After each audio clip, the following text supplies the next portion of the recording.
Bienvenue, welcome to this session. Bienvenue à cette session cet après-midi sur les nouveaux outils ou les nouvelles méthodes pour apprendre sur le lieu de travail.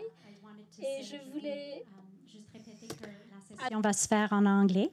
Alors, si vous avez besoin des écouteurs pour la traduction, faudrait bien aller en chercher tout de suite.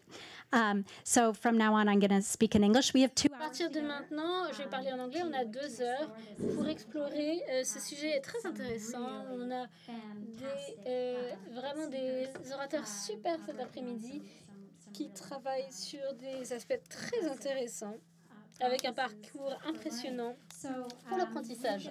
Donc, ils vont chacun présenter leur organisation et le travail qu'ils font, et puis une des sessions, bon, elles vont toutes vous faire réfléchir avec leurs histoires, et il y aura aussi une partie des activités interactives d'apprentissage, et on gardera les questions pour la fin.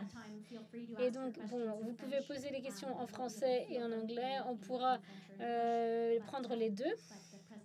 Mais les présentations seront faites en anglais. Donc, jusqu'à maintenant, vous avez vu au World Forum qu'il y a eu beaucoup de sujets sur l'intelligence artificielle, l'apprentissage électronique, le développement durable et l'éducation. Donc, je pense qu'aujourd'hui, dans cette session, on va vraiment essayer de rassembler tous ces thèmes et en faire quelque chose de remarquable pour vous. Donc, je voulais prendre quelques minutes pour présenter chacun de nos fantastiques orateurs aujourd'hui. Très rapidement. Donc, tout d'abord, Sander Dejling, qui travaille avec Mobile School et Streetwise. Donc, c'est une organisation incroyable. Il vous en dira un peu plus sous peu. Ça sera notre premier orateur, mais je voulais vous en dire un peu plus sur lui parce qu'il est assez remarquable. En fait, il s'est formé en tant que musicologue et journaliste. Et en fait, il a fait un stage au Sénégal. Et c'est là qu'il a commencé à travailler avec les enfants dans la rue. Et bon, c'était un coup de foudre, finalement.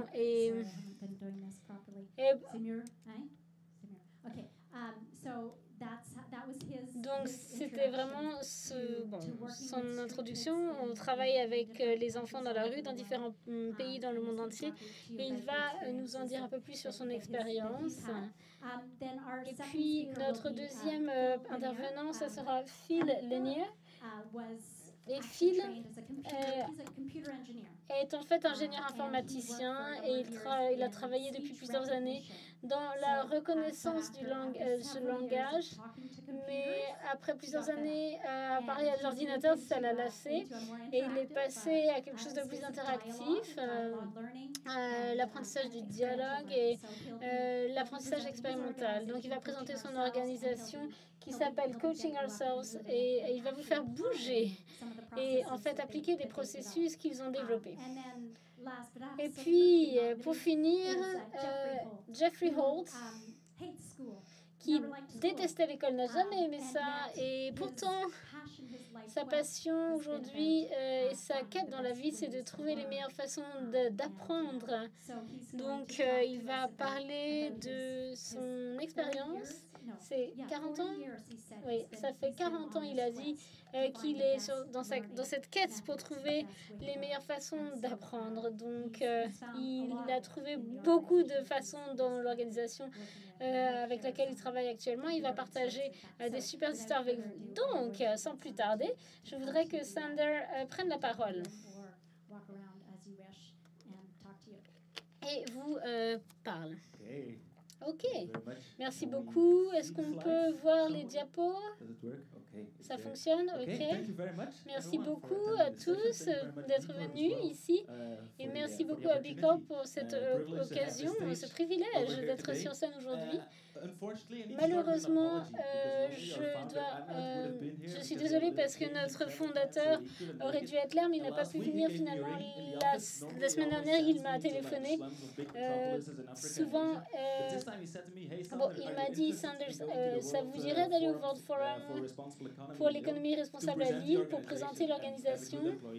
Et moi, en tant que bonne employée, j'ai pris cette occasion et c'est pour ça que je suis ici aujourd'hui pour vous présenter notre organisation qui s'appelle Streetwise Mobile School. Et je vais vous raconter l'histoire de notre organisation aujourd'hui. Je vais commencer avec une question. Si je dis enfants dans la rue, si vous voyez ici le mot sur l'écran, quelles sont les choses auxquelles vous pensez? New Kids on the Block, ok, pourquoi pas. Une des premières associations, ça pourrait être quoi? La pauvreté. D'autres choses? La pauvreté, d'autres associations? Pas d'éducation? Oui, absolument. Moi, j'ai donné cette présentation dans beaucoup de pays avec beaucoup de contacts différents, beaucoup d'organisations. Et dans 90% des cas, tout ce qui est lié aux enfants dans la rue est négatif. Problèmes, misère, pas d'éducation, drogue, violence, pas d'éducation. Et malheureusement, c'est logique parce que tout ça, c'est vrai. En fait, on travaille sur beaucoup de projets, on va dans la rue et où qu'on aille, on voit ces choses-là. Elles existent et je ne vais pas le dénier, c'est vrai. Mais aujourd'hui, je veux remettre en question cette réalité aussi et remettre en question ces perceptions négatives et l'image qu'on a des enfants. Parce qu'imaginez, si je vous mettais dans un avion après cette session et je vous emmenais à Nairobi, à la capitale, et après on va passer la douane, il faut donner votre portefeuille, votre argent, votre carte de crédit, votre téléphone portable, et oubliez tous les contacts avec vos amis ou votre famille. Et, bon, en fait, vous devez, vous devez être en concurrence entre quelqu'un qui habite depuis 10 ans à Nairobi et vous pour survivre. Et mon ami, c'est lui qui va gagner. Donc, en fait, ces enfants, ils ont des compétences également. Peut-être pas académiques, mais ils savent comment survivre dans la rue. De Nairobi, quand vous avez 10 ans, il faut trouver des ressources, il faut être créatif et proactif. Donc, ils ont beaucoup de compétences également et de capacités parce qu'ils arrivent à faire face à des situations d'incertitude et de crise constante. Un constant changement. Et ces enfants sont très très bons pour s'adapter à cette réalité. Dans le monde, il y a plus de 150 millions d'enfants dans la rue. Et j'aimerais que vous réfléchissiez aux enfants dans la rue comme un grand groupe, parce qu'on a des enfants qui vivent tout le temps dans la rue, qui n'ont plus de famille. Il y a des enfants qui ont une famille, mais qui rapportent de l'argent en travaillant dans la rue. On a ceux qui sont dans les banlieues, mais ceux qui bougent aussi, qui viennent des pays qui sont en guerre, la Syrie, l'Afghanistan, l'Irak, qui finissent dans les rues des capitales d'Europe. Donc quand on parle de ces enfants, c'est un groupe très grand d'enfants finalement que nous voyons. Et c'est avec ça qu'on a travaillé. Mais la première chose qu'il faut faire si vous voulez travailler avec les enfants dans la rue, c'est de changer de perception finalement, de passer du problème à l'opportunité, parce qu'on rencontre beaucoup d'ONG et ce qu'on voit, c'est que toutes les actions faites par ces actions se concentrent sur la misère, sur les problèmes. Je vais vous donner un exemple. Ici, cette image que j'ai prise à Mombasa, quand j'ai travaillé dans la rue en 2006. C'est Kibrani, c'est à côté de Mombasa, c'est une super ville, les meilleures plages au monde, mais ça c'est la banlieue, c'est à ça que ça ressemble aussi. Donc, il y a 500 personnes qui vivent là de manière permanente. C'est la première fois qu'on y est allé. Je suis allée avec une ONG et ils m'ont dit c'est pas un super endroit pour aller. Et ils m'ont dit la dernière fois que je suis allée, je pleurais. Et en fait, ils avaient raison. Parce que finalement, ils brûlaient des poubelles, il y avait beaucoup de personnes qui prenaient de la drogue, donc après 30 minutes, il y a un petit enfant très petit qui est venu me voir, mais bon, ce qui se passe, je devais être le premier, mais 2 jours après, j'y suis retournée et j'ai eu une conversation avec quelqu'un de 16 ans qui vivait là depuis presque 3 ans. Et puis on a vu un camion qui arrivait et il m'a dit, si vous voyez ce camion avec le côté vert, il faut être très rapide parce que ces camions, ils viennent de l'île de Mombasa avec tous les super restos et hôtels. Et il y a plein de trucs très utiles dedans. Il y a de la nourriture.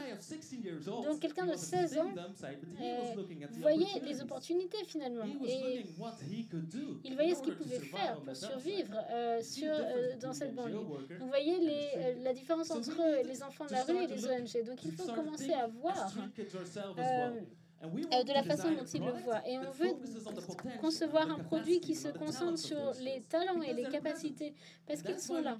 Et c'est pourquoi on a eu cette idée d'une école mobile. Bon, une école mobile, c'est en fait un tableau sur des roues que vous pouvez emporter dans la rue. Vous le conduisez dans la rue, et quand vous arrivez dans un endroit où il y a beaucoup d'enfants, vous pouvez l'ouvrir.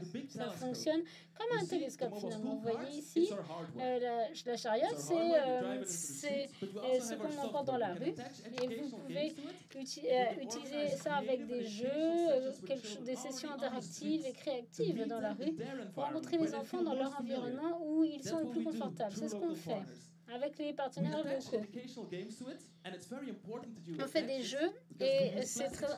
Bon, on a par exemple des vis en plastique pour attacher les jeux là, et ça c'est très important parce que si vous utilisez du métal, tous les gens le prendraient pour les vendre sur le marché 2 minutes après.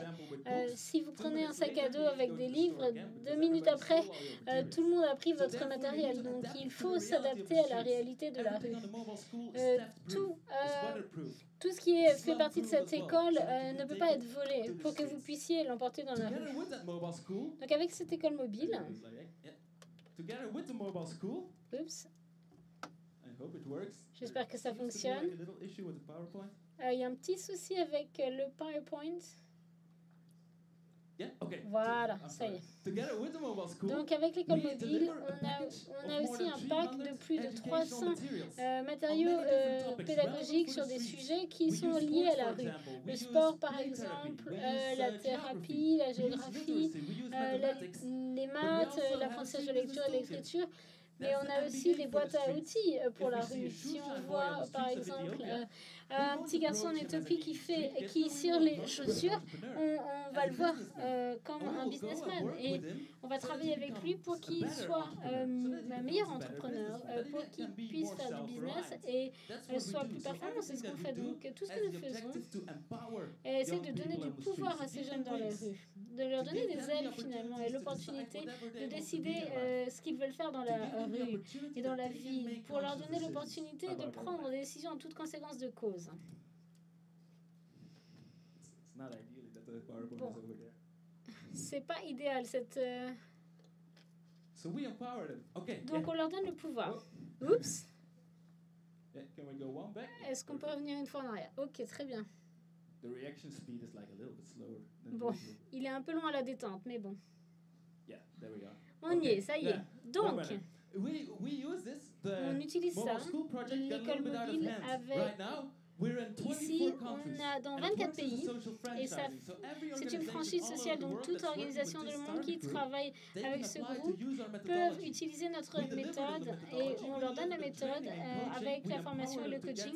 On leur donne le pouvoir de faire ça dans la rue avec ces outils, et ils font le travail de manière indépendante. Aujourd'hui, on couvre 25 pays dans le monde entier, avec 88 écoles mobiles, et moi je vais à Calcutta en Inde samedi pour mettre en œuvre une autre école mobile là-bas, avec un super projet pour les opportunités d'éducation des filles dans les banlieues de Calcutta. Annuellement, on touche environ 60 000 enfants dans la rue. Et on est très fiers, de manière humble, de ce résultat. Mais ça ne suffit pas. Souvenez-vous aussi, au début, on avait 150 millions d'enfants. Donc, il y a encore beaucoup de boulot à faire, n'est-ce pas? Et nous, on s'est dit qu'il fallait changer aussi, faire les choses de manière différente et adapter notre impact, parce qu'on a eu des incohérences dans notre propre modèle également pour s'adapter à l'échelle, parce que finalement, tout le monde sait qu'il y a une phrase célèbre dans le développement international. Si vous rencontrez quelqu'un qui est pauvre, vous ne leur donnez pas un poisson. Vous faites quoi? Vous leur apprenez à pêcher. Bien sûr, c'est vrai. Donc, s'il y a en Éthiopie un petit garçon qui tire les chaussures et il me dit, Sander, ça fait 3 jours que je n'ai pas mangé, je vais lui dire, je ne vais pas te donner de l'argent ou de la nourriture, mais on a une boîte à outils qui peut t'aider à faire du business. Donc, ça, c'est le développement durable aussi. Mais regardez ce qu'on a fait avec notre modèle. Au début, on faisait ça comme une association caritative et on demandait de l'argent à tout le monde, des soutiens pour notre ONG. Vous voulez des bourses, etc. Avec ça, on a fait les écoles mobiles pour aller dans la rue. Et puis finalement, on redemandait de l'argent. Et quand un enfant nous demandait de l'argent, on disait non, on ne croit pas à la mendicité. C'est pas vraiment montrer l'exemple, n'est-ce pas? On ne faisait pas ce qu'on prêchait, donc ça n'allait pas. C'était pas vraiment authentique, donc il fallait qu'on fasse les choses de manière différente parce que les enfants dans la rue, bon, c'est la même chose. Il faut qu'on apprenne à pêcher nous-mêmes, c'est ce qu'on doit faire. Donc on a commencé à penser par nous-mêmes et à se dire, si on veut faire ça bien, si on veut montrer un leadership authentique, il faut qu'on pêche les poissons nous-mêmes. Il faut qu'on change d'une ONG à un business, une entreprise. Et c'est ce qu'on voulait faire. Mais on a regardé aussi ce qu'on pouvait faire. Parce que si vous voulez commencer une entreprise, il faut vendre quelque chose. Et très vite, il a été clair qu'on voulait faire quelque chose dans l'éducation parce que l'éducation, bon, c'était là qu'on avait notre expertise. Donc, il fallait vraiment qu'on fasse quelque chose. Mais en même temps, on s'est rendu compte qu'il y avait un marché d'entreprises internationales qui investissaient beaucoup d'argent dans le développement des compétences de leurs employés, de leur potentiel, des dirigeants. Donc, on s'est dit, ouais, peut-être qu'on peut faire face à ce marché et on s'est rendu compte. Bon, on a eu un autre défi en Belgique. C'est pas si grand, mais on s'est rendu compte qu'il y avait des milliers de fournisseurs de formation pour les entreprises. Donc, on a eu ce défi.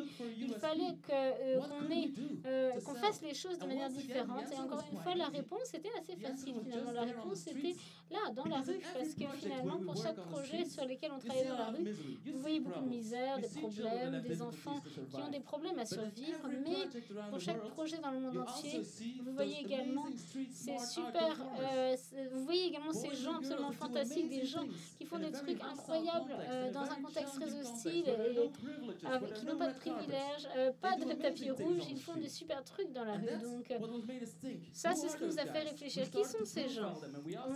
On leur a demandé, on leur a posé la question et on s'est demandé quelles sont les compétences et les capacités dont ils ont besoin. Pourquoi ils fonctionnent, ça marche tellement bien dans la rue? Je vais vous donner un exemple. Vous voyez ici, Woody Allen, on l'a rencontré au Guatemala. Et tout le monde connaît Antigua, ici au Guatemala.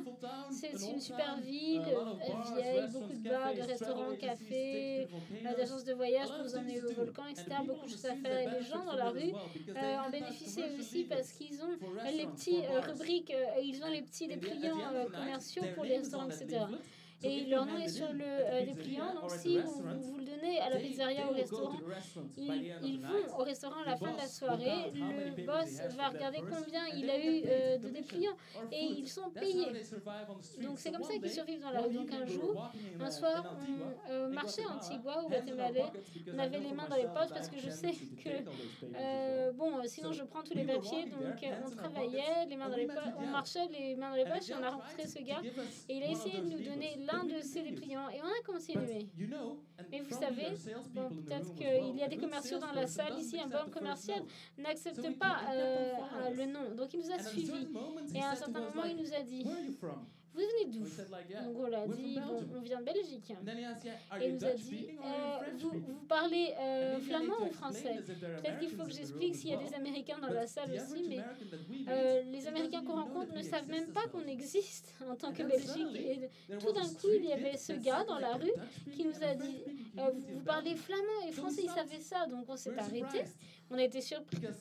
Parce qu'il nous connaissait. Et en fait, il vivait dans la rue. Et donc, il a dit ce que je voulais qu'il dise. Et on lui a dit, on parle flamand.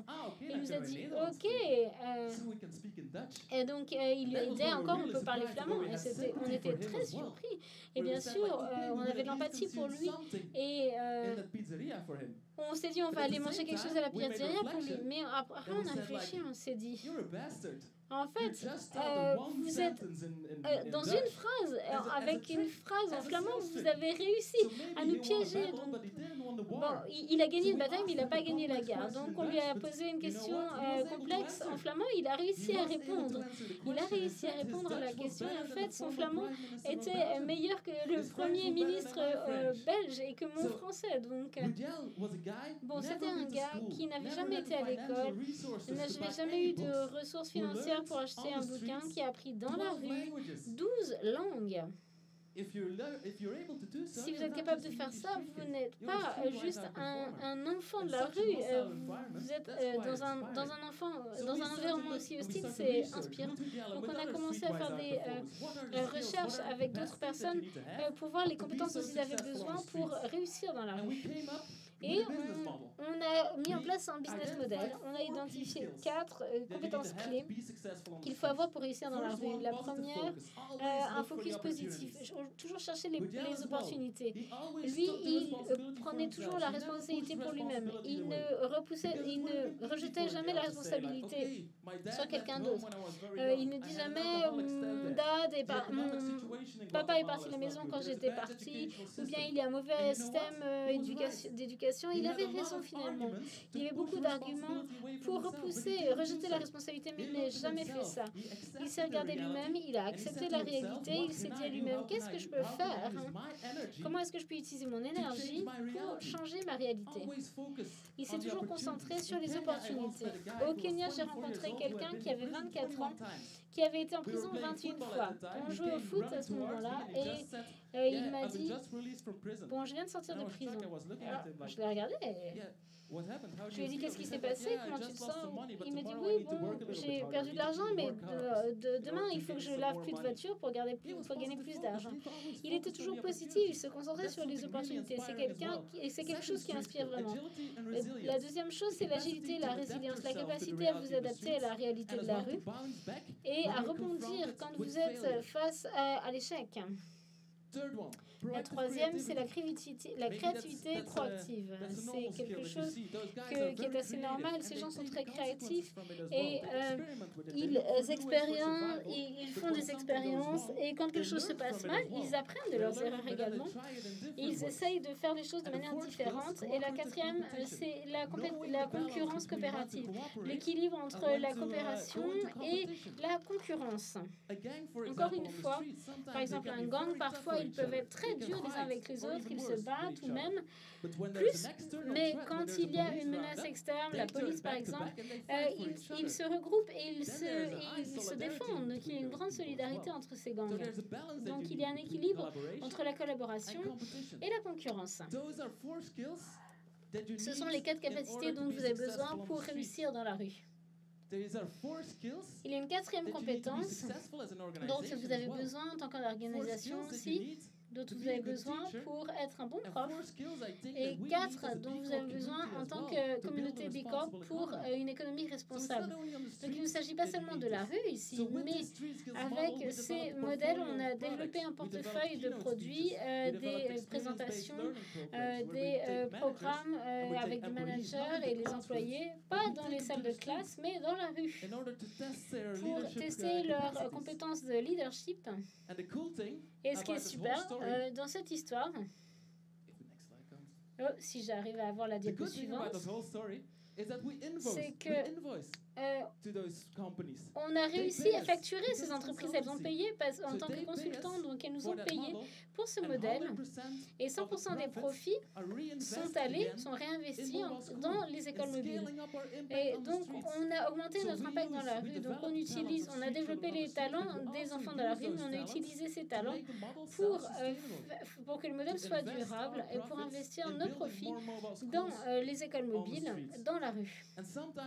Parfois, on rencontre des gens des ONG qui disent c'est quelque chose qui est éthique, est-ce qu'on peut faire ça, prendre l'histoire des enfants dans la rue, les présenter aux entreprises multinationales, mais je pense que c'est une meilleure option plutôt que de dire à ces gens nous croyons à votre potentiel et puis revenir en Belgique et faire quelque chose avec ça plutôt que de dire aux gens de la rue nous croyons à votre potentiel et puis quand ils dorment dans leur carton prendre des photos et puis montrer ça pour obtenir de l'argent. Moi, je préfère l'autre option. L'année dernière, on a réussi à travailler avec plus de 100 entreprises multinationales en Belgique et au niveau international pour être autosuffisants et pour avoir les fonds nécessaires pour notre projet social. Et ça, c'est l'histoire de Streetwise et des écoles mobiles. Merci beaucoup.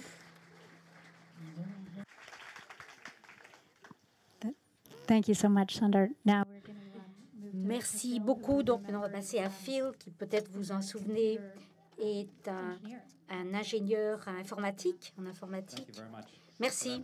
Bonjour, bon après-midi à tous et à toutes.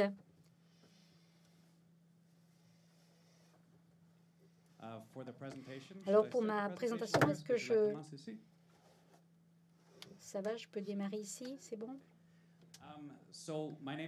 Je m'appelle Phil Lanier, je viens du Québec, Montréal. Je suis président de cette compagnie Coaching Ourselves. Coaching Ourselves is an organization that elle a été créée par Monsieur Henry Mansberg et nous promouvons une approche pour essayer d'avoir un apprentissage social. Ce qu'on va faire cet après-midi, c'est de vous montrer de quoi il s'agit à travers une expérience. Donc, on va essayer d'apprendre, faire cet apprentissage social et voir comment ceci s'intègre à un cadre plus général. La plupart d'entre nous, lorsque nous allons à l'école, voici le type d'apprentissage à travers lequel nous traversons. Le contenu, la connaissance est une substance et ceci est transféré d'un expert aux personnes qui sont dans la salle. C'est très bien si on veut apprendre des idées sur les mathématiques, les sciences, mais nous, ce qui nous intéresse, ce qu'on fait nous en tant qu'entreprise et ce qu'on veut que les organisations fassent, c'est d'améliorer leur capacité de leadership ou de gestion, de gestionnaire, pour être de meilleurs gestionnaires de l'organisation, pour faire face aux problèmes quotidiens. Cette forme d'apprentissage-là ne sert à rien. On a eu beaucoup de patrons et ils savaient beaucoup de choses sur le leadership, la gestion, mais ils étaient vraiment des patrons effroyables. Donc, en fait, ceci n'est pas forcément la condition la meilleure pour être un bon patron. Il y a une forme alternative à ceci qu'on appelle l'apprentissage social et c'est très facile, on le fait tout le temps. Lorsque on a un problème avec une imprimante et on dit alors, je n'arrive pas à faire marcher l'imprimante, est-ce que vous pouvez m'aider? Et que ces gens-là vous aident, et bien ça c'est l'apprentissage social. Ce sont les gens qui s'aident mutuellement, qui s'entraident pour résoudre un problème. Et pour la gestion, le fait qu'on puisse s'arrêter, réfléchir à ce qu'on fait, comment je le fais, et qu'on puisse le faire avec les autres dans l'organisation, ça fait une énorme différence et ça nous permet d'améliorer nos capacités de gestion. Alors, on va faire un essai. Alors, Brenda, je vais vous montrer comment ça marche et puis après, on fera un exercice ensemble. Alors, chacun d'entre vous, pendant une minute, je vais vous demander de penser à un comportement que vous souhaiteriez changer pour vous améliorer dans ce que vous faites en tant qu'étudiant.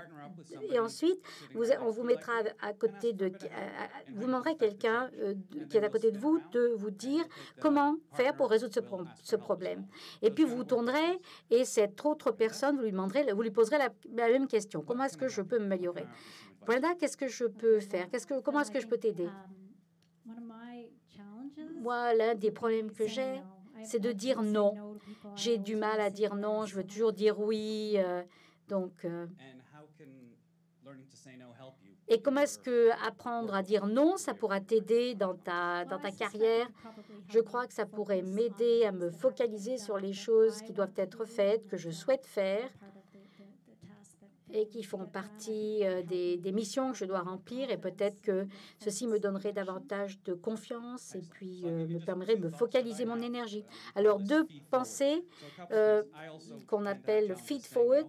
Alors, donc, une des choses que je fais, au lieu de dire non, je pratique le fait de dire non. Par exemple, je travaille avec un client et je sais que je vais le voir demain. Ce client, je sais qu'ils vont me demander de faire quelque chose, ce client. Moi, je lui dis non. Sinon, ça m'engagera dans un engrenage infini. Donc, lorsque je dis demain, je vais pratiquer le fait de dire non. Alors, chaque fois, je m'entraîne à le dire Et ceci me permet de confronter le client. Peut-être que je ne dirai pas non, mais en tout cas, je m'approcherai peut-être de cet instant fatidique où je dis non. Après avoir fait l'expérience de cette situation où j'ai dit oui à tout ce qu'on m'a demandé de faire, au lieu de revenir à mon bureau et de me auto-flageller, je m'arrête et je réfléchis sur ce qui s'est passé et pourquoi est-ce que j'ai dit oui à tout. J'en arrive aux mêmes conclusions, mais peut-être que ça me rapproche un peu plus cet instant, je dirais non. Merci, j'espère que ça va m'aider à mieux gérer mon temps. Alors, on va faire ceci très rapidement. Donc, ce que je vous fassiez, il y a une petite activité que vous devez faire. Vous passez 30 secondes à écrire. Vous pouvez faire ça sur votre smartphone. Il y a un comportement chez vous que vous souhaiteriez changer. Ça va? Vous avez 30 secondes pour y penser. Allez-y. Mettez ça sur votre écran.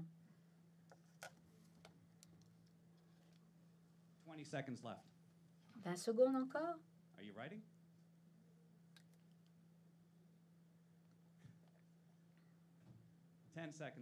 10 secondes encore, il vous reste.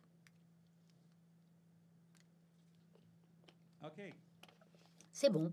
Alors maintenant, je veux que tu choisisses un partenaire, quelqu'un tout proche de toi, et puis partage tes pensées, et puis demande pour l'aide. Go!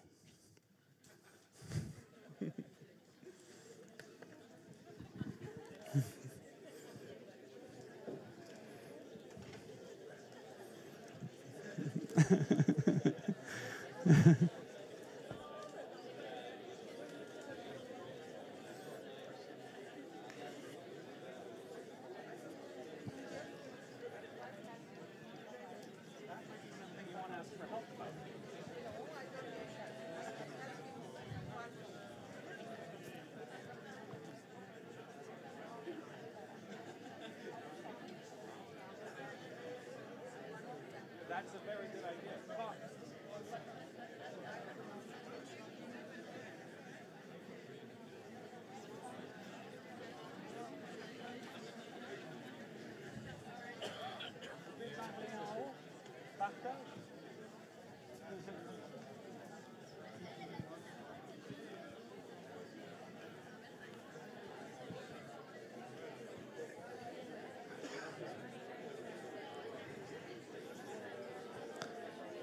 Tu dois changer après. Change place.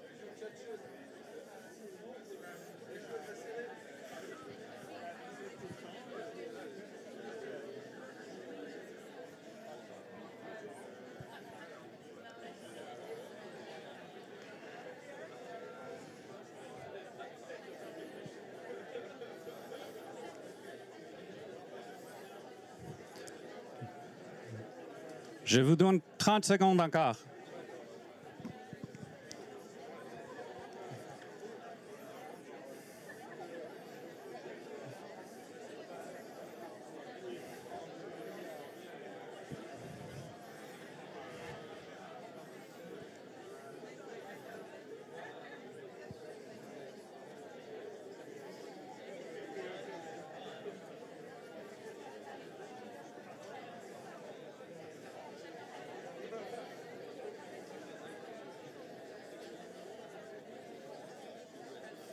OK, arrête, stop, finished. Stand up. Levez-vous, levez-vous et maintenant trouvez un autre partenaire et trouvez un nouveau partenaire. Avec un nouveau partenaire. Le même challenge. Debout, trouve un nouveau partenaire. Let's go. Debout, hop, hop, hop, trouvez un nouveau partenaire. C'est impossible de faire la même personne. Debout, une autre partenaire. Est-ce que tu as parlé ensemble? Oui, mais je n'ai pas répondu à lui. OK. Trouve un nouveau partenaire. Oui, un nouveau partenaire. Un nouveau partenaire. Ah, parfait, OK. On doit faire à la même fois, sinon ça ne marche pas. Est-ce que vous avez un partenaire? Non, alors trouve un partenaire. Ici. Je m'excuse. Vous êtes un partenaire. Go.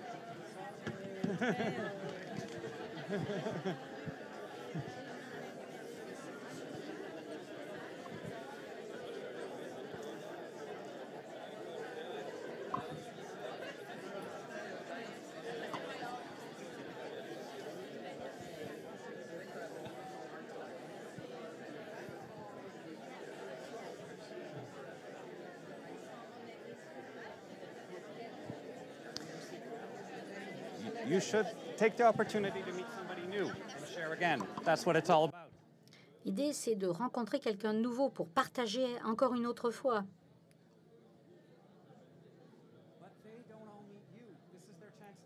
Mais ça, c'est une occasion pour qu'ils fassent votre connaissance.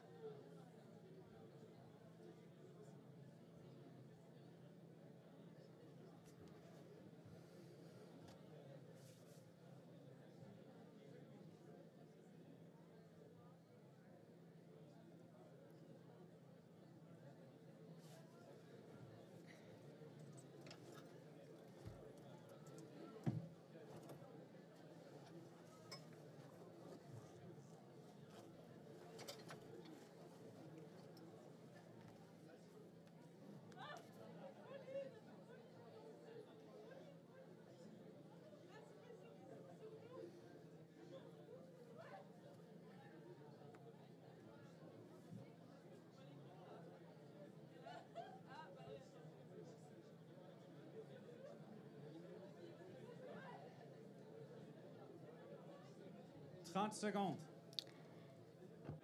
30 seconds left.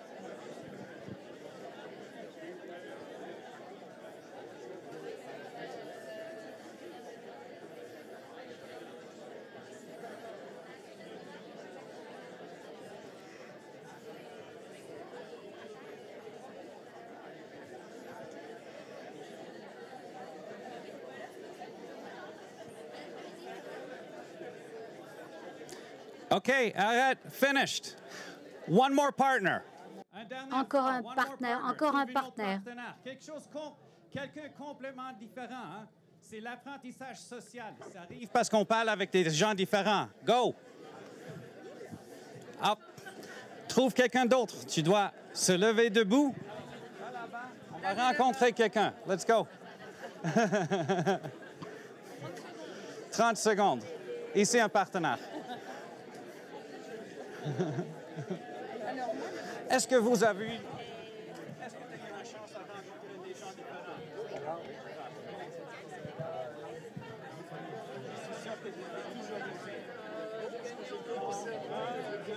C'est la troisième. Le but, c'est de rencontrer les gens.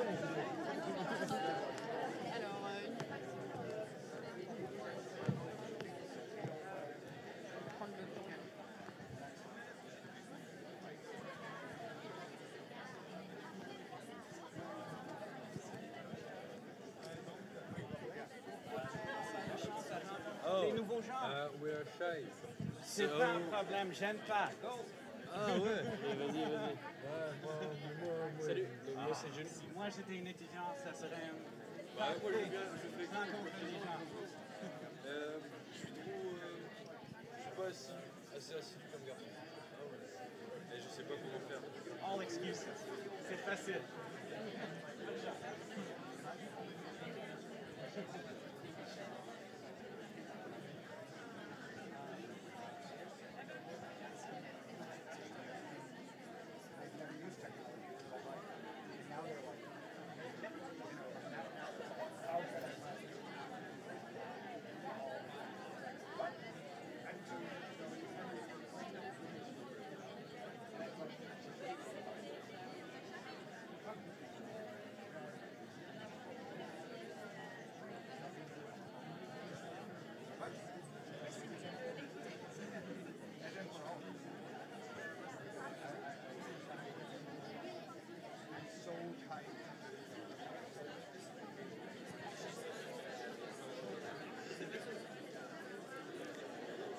Thirty seconds left.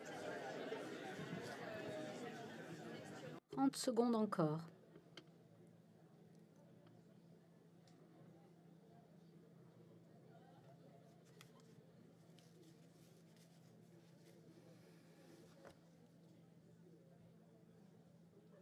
OK. Je peux retourner à la place. Get back to your Bien. seats. Alors, So, revenez à thank you votre all very much place. for giving me this Merci d'avoir joué le jeu. Pourquoi est-ce qu'on a fait cet exercice tout simple? C'était une occasion de faire l'expérience de l'apprentissage social. Ce n'est pas quelque chose que l'on fait de manière officielle. En général, on fait ceci de manière informelle. Et c'est vrai que dans de nombreuses organisations, dans de nombreuses institutions éducatives, l'idée d'apprendre les uns les autres, de s'aider, a été totalement évacuée pour des raisons d'efficacité, pour essayer d'atteindre des chiffres. Et ça ne marche pas. Ça ne marche pas du tout. En fait, ce que l'on dit, c'est que ceci cause beaucoup de problèmes dans le monde dans son ensemble. Alors, en faisant ceci en particulier, qu'on a une manière, un problème par rapport à ce qu'est notre vision du monde. Ce à quoi on pense se passe entre l'hémisphère gauche et droite, institutions publiques, institutions privées, on pense en termes de capitalisme, communisme. Et donc, on a cette perspective très linéaire de la situation politique, de la situation économique. Et néanmoins, nous, on est entre les deux très souvent. Nos positions sont sans doute plus à gauche, ou davantage vers la droite. Et il nous semble qu'il y a un déséquilibre parce qu'il n'y a que deux chambres, droite ou gauche, on peut être l'une ou l'autre. Il faut donc se définir entre la droite et la gauche. Et ce déséquilibre, dans nos opinions, à notre avis, cause un grand nombre de problèmes dans la société, en particulier en Occident, Canada, aux États-Unis, etc. Si on le regarde à l'extrême gauche, à l'extrême droite, on se retrouve au même point. Donc c'est une métaphore de cette ligne entre la droite et la gauche n'existe pas. C'est plus comme une sorte de fer à cheval, parce que on se retrouve exactement dans la même position si on est à l'extrême gauche, à l'extrême droite. Mais si on voit ceci comme étant un fer à cheval, le centre est un lieu en lui-même. Il n'y a plus de décision, de définition entre droite et gauche. Ce que l'on voit, c'est qu'il y a trois secteurs dans la société. Il y a le secteur public que l'on connaît bien, le gouvernement, le secteur privé, mais ce que Henry appelle le secteur pluriel. Et ceci, ce sont les communautés, les gens, les citoyens, nous qui agissons en tant que citoyens dans notre société. Et si on peut essayer de parler de secteur comme quelque chose qui est indépendant de la droite ou de la gauche, on pourra véritablement commencer à avoir un dialogue plus intéressant entre nous sur le fait de savoir comment on veut que la société, dans quelle direction est la société, qu'il s'agisse donc de la montée en puissance des citoyens, de renforcer les ONG, si c'est quelque chose qui va être considéré comme indépendant du principe de public et privé. On peut parler bien sûr du secteur privé, public, ou bien de ces partenariats privés pluriels ou publics pluriels. C'est notre mission, non, dans le travail que nous faisons. Et comment on le fait? Eh bien, c'est parce que nous pensons que lorsqu'on aide les organisations, qu'elles soient privées, publiques ou dans le secteur pluriel, on a un choix.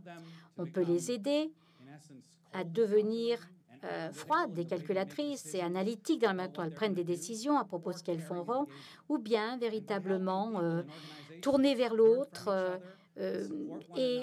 Si l'idée est de faire en sorte que les choses se fassent, on a alors une autre forme de société. Si les gens qui travaillent dans les organisations travaillent ensemble, s'aident, s'entraident, sans doute, ils ne prendront pas des décisions comme celle qu'a prise Volkswagen de dire des mensonges à propos de leur engagement et des résultats environnementaux de leur voiture. L'impact des décisions, donc, est absolument essentiel. Voilà ce qu'on fait généralement. Nous aidons les organisations à devenir, à être plus tournées vers l'autre. Voilà, un groupe de personnes qui véritablement se travaillent avec des groupes de pair à pair. On a 20 000 directeurs qui parlent de cette façon grâce à Coaching Ourselves en 8 langues différentes. Et le résultat de ceci, c'est que nous sommes tous des êtres humains. Il n'y a pas de ressources humaines. Il n'y a pas de ressources humaines dans aucune organisation. Malheureusement, certains d'entre eux ont des départements de ressources humaines, mais c'est une mauvaise nomination. Et il est évident que ce sont il s'agit là de communautés qui travaillent ensemble. Si on aide les gens à travailler ensemble, à être humains, nous pensons que ceci permettra d'avoir une société plus équilibrée. Merci. Merci beaucoup, Phil. C'est intéressant, comme ça on a interagi, on a appliqué un peu de cet apprentissage. Maintenant, nous allons écouter Jeffrey, qui va nous parler du Lega Learning Center, du centre d'apprentissage Lega au Cambodge. Moi, je travaille au Phnom Penh, au Cambodge, et je travaille dans une école qui s'appelle Liger Leadership Academy. Et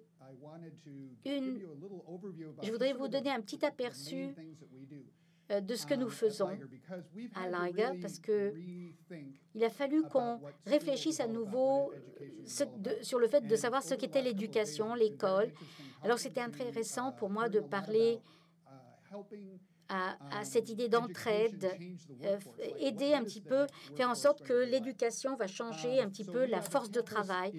On a un campus à Phnom Penh, on a des étudiants qui viennent de tout le pays, et c'est intéressant parce qu'il a fallu qu'on réfléchisse à propos de l'apprentissage.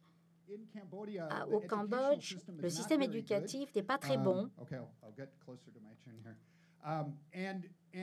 Et on a un problème pour essayer de savoir comment créer des leaders. Donc, l'idée, c'est de créer des agents de la transformation, des leaders au Cambodge en 6 ans. Au niveau de l'école secondaire. Et ça, c'est pas une mince affaire parce que les étudiants viennent du pays tout entier. C'est des enfants qui viennent de petits pays, ils ne parlent pas anglais, de petits villages, ils ne parlent pas anglais.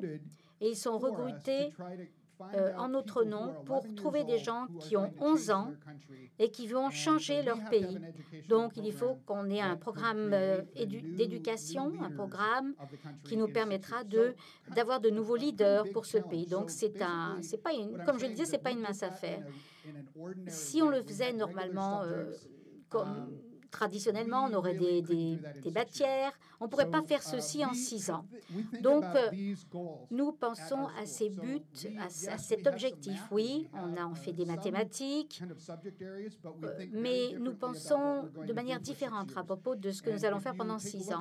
Si vous voyez, je crois que vous pourrez sans doute penser qu'il y a certaines de ces choses qu'il faut apprendre et qu'il faut apprendre non seulement au Cambodge, mais dans le reste du monde.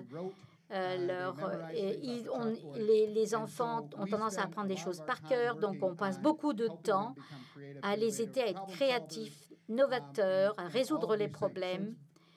Donc, c'est une approche totalement différente de ce qu'ils ont fait dans leur vie scolaire. Aucun d'eux n'a jamais pensé à la créativité, donc on se focalise sur l'entrepreneuriat et les sciences, technologies, ingénierie et les mathématiques. Alors, il y a une chose importante qui est différente par rapport aux écoles, c'est que ce que l'on fait, c'est du vrai. On travaille sur des vrais projets. Les étudiants, dès l'âge de 11 ans jusqu'à l'âge où ils ont un diplôme, dans tout ce qu'ils font, tout est vrai. Les filles que vous voyez ici dans cette photo ont écrit un magazine scientifique pour un vrai magazine. Et vous voyez, on n'a jamais écrit quoi que ce soit sur la vie sauvage au Cambodge. Et les enfants, en apprenant les sciences, ils ont en fait souhaité écrire un livre. Et ils ont publié ce livre, ils l'ont imprimé pour chaque école cambodgienne. Donc, on leur disait, bon, très bien, vous avez écrit ce livre en anglais, qu'ils viennent tout juste à commencer d'apprendre. Vous avez 13 ans. Et on s'est dit, et si vous écriviez un livre? Ce n'est pas uniquement si c'était requis pour avoir un diplôme. Ils ont dit, ben oui, les gens devraient savoir ce qu'il se passe dans notre pays parce qu'il n'y a plus de vie sauvage au Cambodge. Donc, il faut que les gens sachent ce qu'il y a. Et donc, il a fallu qu'ils essayent de mobiliser de l'argent. Ils ont pu avoir $8 000 pour faire ce livre, l'imprimer et le faire parvenir à toutes les écoles cambodgiennes. Alors imaginez ceci lorsque vous avez 13 ans et ce que vous faites est vrai, aura un effet direct dans la vie réelle. Vous n'étudiez pas les manières traditionnelles. Bien sûr, on apprend les sciences, les éléments, les notions nécessaires, mais on le fait à travers des activités concrètes. Et de cette façon aussi, ils apprennent à connaître leur pays. Si on veut être un agent du changement, un leader dans son pays, ça pourrait être n'importe quel pays, pas que le Cambodge, il faut connaître son pays. Il faut faire du lobbying, il faut le connaître de A à Z. J'ai un livre ici sur l'économie du Cambodge. On n'écrit pas des livres tout le temps, mais les enfants voyagent à travers tout le pays. Donc, de cette façon, ils font des interviews à toutes sortes de publics qui travaillent dans différents secteurs d'activité et ils écrivent un livre. Le ministère de l'Éducation a écrit la préface de ce livre. Il était si impressionné, ce ministre, que véritablement on ait écrit, que les enfants aient écrit un livre. Ce livre est sans doute lu par plus d'1 million d'étudiants maintenant au Cambodge. Je n'ai jamais eu un tel impact dans mon propre pays, ou bien lorsque j'avais 12 ans. Le fait de faire quelque chose, de faire en sorte que l'enseignement soit vrai, ça, c'est quelque chose d'essentiel. Je disais que j'allais mentionner aussi l'échec. Tout ne fonctionne pas. Moi, j'ai travaillé à l'école, dans différentes écoles pendant longtemps, et l'échec n'est pas une option pour les écoles. Par exemple, si les enfants ne réussissent pas, on sait que ça n'est pas positif dans un système éducatif normal. Mais nous, on a des situations véridiques, et donc, parfois, ça ne marche pas. Il y a des échecs. J'ai dit qu'on faisait beaucoup on a un esprit d'entrepreneuriat que l'on souhaite encourager. On veut qu'ils soient actifs, qu'ils aient une initiative. Et nous commençons véritablement de nouvelles activités, mais certaines ne marchent pas, comme tout ne marche pas toujours dans la réalité. Et il y a aussi un autre élément, c'est qu'on apprend sur la base de projets que l'on crée. On met toutes les choses ensemble. Un exemple ici que vous voyez est un jeu. On voit une carte du Cambodge ici. Alors, un enfant a créé un jeu sur le changement climatique. Certains projets sont à court ou plus ou moins long terme. Et pour essayer d'améliorer donc le pays, c'est pas toujours environnemental, mais parfois ça l'est parce qu'au Cambodge, il y a beaucoup de problèmes écologiques qui sont liés aux déchets, ainsi qu'à d'autres problèmes. Donc, les enfants ont mis au point un jeu. Ils ont mis 7 semaines pour mettre un point sur le changement climatique. Ils viennent de finir maintenant le financement de ceci pour mettre au point un jeu très élaboré qui pourra être une occasion de jouer pour un grand nombre d'étudiants dans le pays. Et vous voyez certaines des choses que nous faisons. Nos projets sont vrais. L'échec aussi est important. On a des enfants qui travaillent en groupe. Nous publions aussi nous travaillons avec des organisations à travers tout le pays pour qu'on puisse favoriser le réseautage, en particulier sur la biologie marine, entre autres.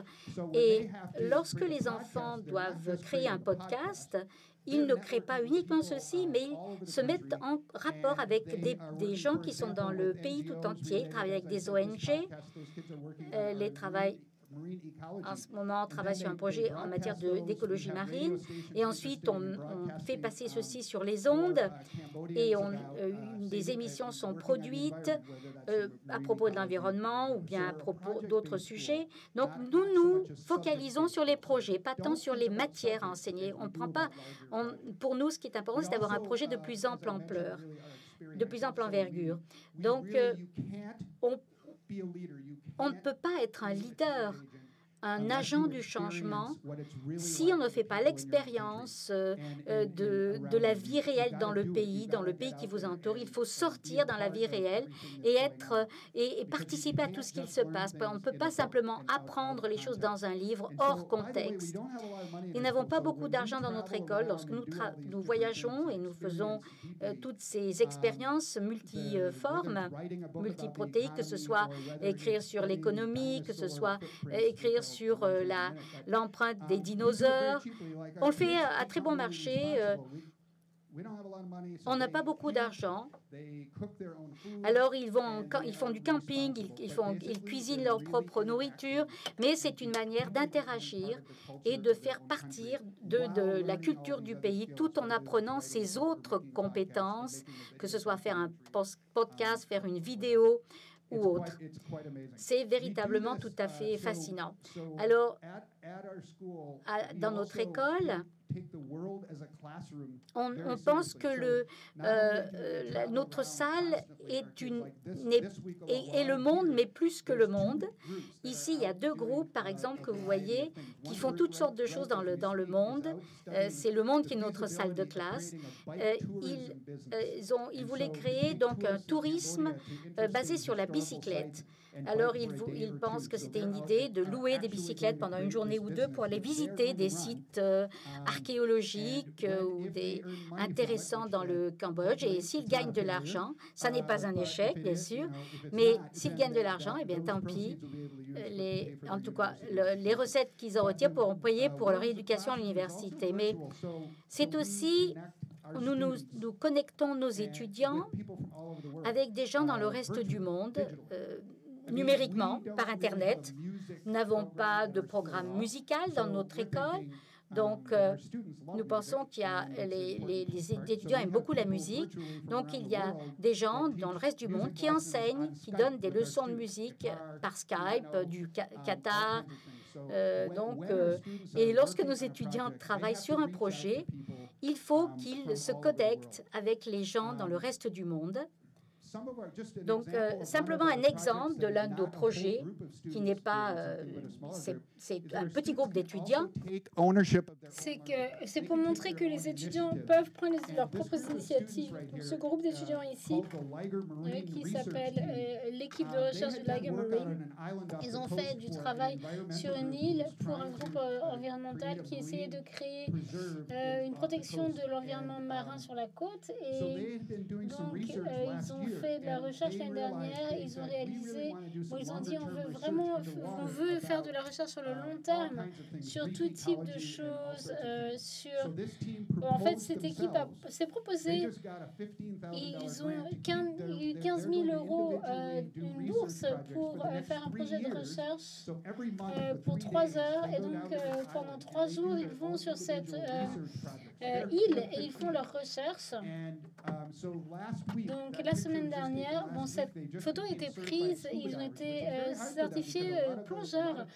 Il y a beaucoup d'entre eux qui ont appris à nager et qui sont devenus plongeurs, mais ce sont vraiment des chercheurs.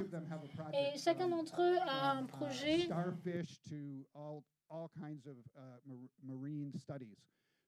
So over the next 3 years, they're learning about things, about networking with, and by the way, there are researchers out on this island constantly, so they're constantly interacting with researchers from all over the world. Very different school than what I went to. One of the last things, Donc l'une des dernières choses que nous avons fait dans le changement, la façon dont les écoles fonctionnent dans nos écoles au Cambodge, en tous les cas, c'est qu'on se sert des opportunités. Donc notre curriculum n'est pas comme une école normale où on sait exactement ce qui se passe. En mai, on a ce livre et ce qu'on fait, c'est qu'il y a beaucoup de choses qui sont organisées, mais on bénéficie des opportunités qui se présentent également. Oh, vous pourriez passer ça. Vous savez ce que c'est, ça? Ici, là? Ce truc bizarre un peu rouge.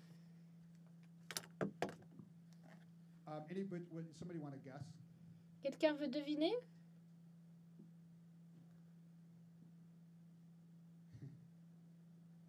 It is like a flashlight. Bon, c'est un peu comme une lampe poche. Bon, on a fait beaucoup d'écologie marine dans les années à venir sur différents projets. Donc, les gens sont venus nous voir, des chercheurs et des gens du Cambodge. Ils sont venus nous voir, ils nous ont dit, vous savez, ces choses-là se retrouvent sur les côtes tout le temps et en fait, c'est une lampe pour les crabes, pour les chasseurs de crabes, pour les pêcheurs de crabes. Et quand ils le mettent dans l'océan la nuit, et ça fait de la lumière pour que les bateaux ne s'en mêlent pas dans les filets à crabes. Mais le problème, c'est que les pêcheurs les ressortent. Bon, il y a des piles à l'intérieur et ils les jettent. Et donc, les plages sont pleines de piles, finalement. Et il y a des étudiants qui en ont fait quelque chose. Bon, en fait, pour sauver l'écologie sur la côte, en fait, parce que l'acide dans les piles est très très mauvais. Donc, c'est le genre d'opportunité qui existe également. Donc, on a plusieurs étudiants, que ce soit individuellement ou en groupe.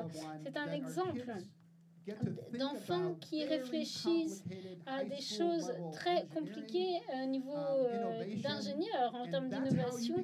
Et c'est comme ça que vous devenez créatif et innovant. Il faut faire des choses innovantes. Donc, si vous faites quelque chose de vrai qui fait vraiment une différence, c'est très, très puissant. Mais en fait, ici, ils essayent de faire peut-être une lampe à énergie solaire ou quelque chose comme ça.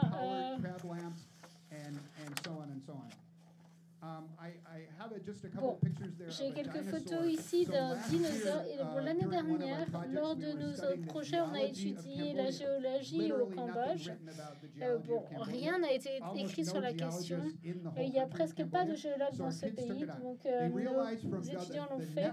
Ils ont réalisé que ce qu'ils ont fait avec le gouvernement, ils ont découvert la première empreinte de dinosaure au Cambodge l'année dernière. Et j'ai eu une réunion entre les étudiants et le ministère des Mines au Cambodge. Donc, les enfants, cette année, ont fait des recherches pour devenir paléontologues, en fait, et découvrir, finalement, et enregistrer. Et bon, ils ont parlé à plus de 30 paléontologues dans le monde entier. Moi, je ne suis pas paléontologue. C'est juste une opportunité qui s'est présentée. Et si vous prenez avantage de cette opportunité, bon, vous devez travailler ensemble. Donc, ces étudiants doivent être paléontologues. Il faut parler à des paléontologues dans le monde entier. Vous leur envoyez des photos, vous leur envoyez des castings. Et donc, ce qu'ils ont appris sur ce projet, en termes de science et de réseautage et de gouvernement et de faire les choses, bon, ils essayent de voir comment avoir organisé une conférence de presse pour annoncer qu'ils ont découvert la première empreinte de dinosaures. Et ces enfants vont participer à une conférence de presse pour annoncer donc cette empreinte de dinosaure. Donc il y aura des livres qui vont être écrits. Donc il faut saisir ces opportunités pour changer la vie. Et la dernière chose, un élément clé de ce qu'on fait, c'est en termes d'employés, bon, on réfléchit à qui est enseignant.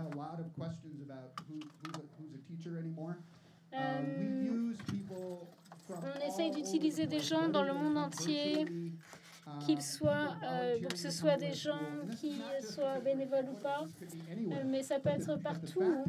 Mais le fait, c'est que ce sont des experts surtout. Mais mon sentiment, c'est qu'il y a 7 milliards de gens sur la planète. Ils peuvent être tous enseignants et ça peut, en d'autres mots, qui est expert, qui apprend de qui. Bon, en fait, nos étudiants n'étudient. Bon, comment dire, ils ont beaucoup de gens autour d'eux qui peuvent devenir enseignants. Donc, pour moi, And they're not just becoming like a change agent. I think the goal was that our kids became leaders and change agents when they got out of school, when they got out of university. The fact is they're already change agents. They have been involved in so many important things that are actually happening. So kind of Bon, en fait, ici, le sentiment, c'est que on a eu un objectif très ambitieux et il faut vraiment faire quelque chose. Merci beaucoup. Thank you, Jeffrey. Wow. Did you ever think learning could be so much fun? 3 ways. Wow, super, merci beaucoup. Anyway, this has been Bon. super rich. Peut-être que bon, il nous reste du temps, donc je vais peut-être poser quelques questions aux orateurs et puis je vous demanderai de poser les questions, sauf si vous avez vraiment une question qui vous brûle les lèvres immédiatement. Quelqu'un veut poser une question immédiatement? Bon, commencez à les préparer. Donc, c'est tellement riche, c'est tellement excitant, ce programme. Je veux envoyer mes enfants faire tous ces programmes, mais qu'est-ce que vous diriez? Je pense que vous avez une vision et une théorie du changement. Est-ce que vous voulez en dire un peu plus sur la façon dont vous pensez que le changement arrive pour vous aussi?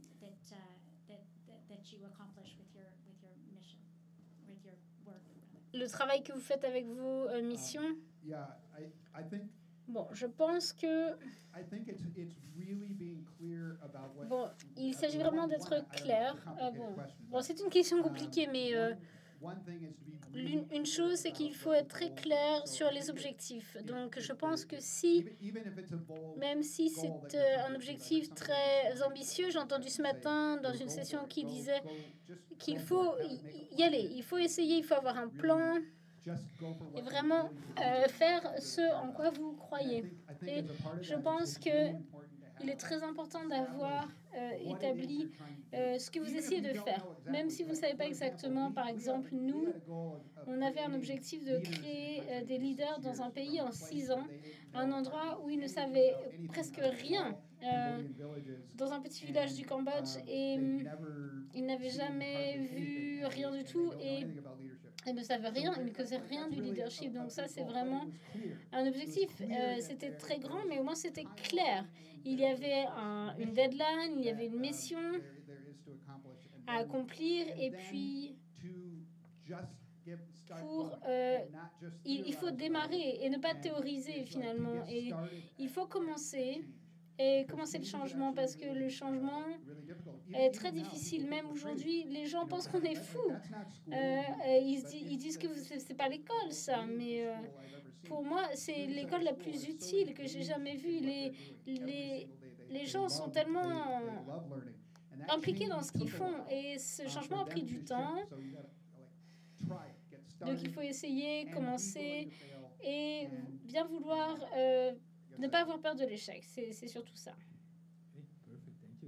Super, merci. Je pense que pour nous, dans la rue, le changement, c'est quelque chose qui est très unique, et pour chaque individu aussi, parce qu'on travaille avec les enfants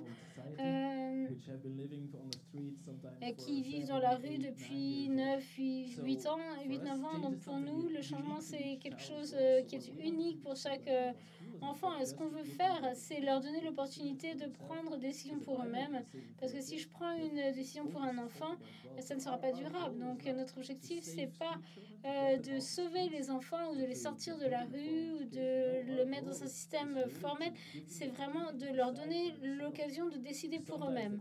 Parfois, on a des cas d'enfants à Nairobi qui vivaient dans la rue depuis 7 ans, et ils fouillaient les décharges et ils gagnaient de l'argent pour survivre, mais pour eux, ils ne voulaient pas partir, ils voulaient gagner plus d'argent. Donc on a utilisé donc nos écoles mobiles pour commencer à travailler avec ces gens et voir comment on peut améliorer leurs activités. Et Donc, pour eux, pour ces enfants, c'était un changement très important. Donc, notre objectif principal, c'est de leur donner l'opportunité de prendre les décisions pour eux-mêmes, parce que sinon, ces enfants n'auront pas ces opportunités. Donc ça, c'est vraiment ce qu'on veut faire avec les écoles mobiles, c'est booster leur self-esteem et montrer la réalité de la rue et leur montrer qu'ils ont du talent et du potentiel et qu'ils peuvent décider pour eux-mêmes ce qu'ils veulent faire dans la vie. Et c'est à l'enfant de décider finalement. Mais si vous voulez commencer le processus de changement, il faut vraiment croire en vous-même, à votre potentiel, en vos capacités. Et c'est comme ça que ça fonctionne, c'est comme ça qu'on travaille. Et ça commence là. On encourage les autres organisations à investir dans cette première étape de la self-esteem, de l'estime de soi dans la rue.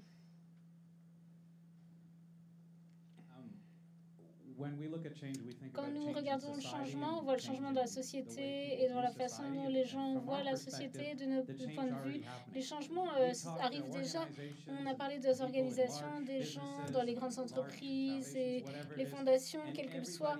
Et tout le monde, la plupart des gens, en tous les cas, veulent que les choses changent. Cette idée d'économie responsable, de durabilité, c'est une super tendance.